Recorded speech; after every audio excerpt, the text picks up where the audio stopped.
சினிமாவுல ஹீரோவாகணும்னு ஆசையோடு வந்த சூரி, சின்ன சின்ன கேரக்டர்ல நடிச்சு, இப்போ அவர் கடின உழைப்பால ஹீரோவா வளர்ந்திருக்காரு.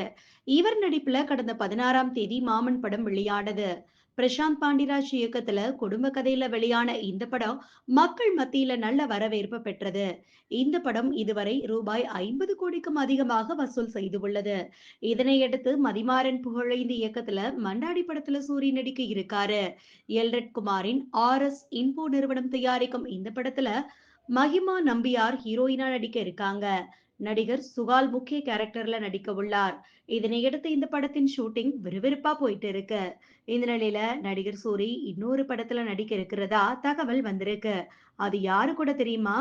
நம்ம எல்சியு இயக்குனரான லோகேஷ் கனகராஜ் தயாரிப்புல சூரி நடிக்க உள்ளதா சினிமா விமர்சகர்கள் பேசிட்டு வராங்க. இந்த படத்தினை லிஜோ ஜோஸ் பெல்லிசேரி இயக்க உள்ளாராம். இவர் மோகன்லால் நடிப்புல வெளியான மலைக்கோட்டை வாலிபன் படத்தை டைரக்ட் பண்ணியிருக்காரு.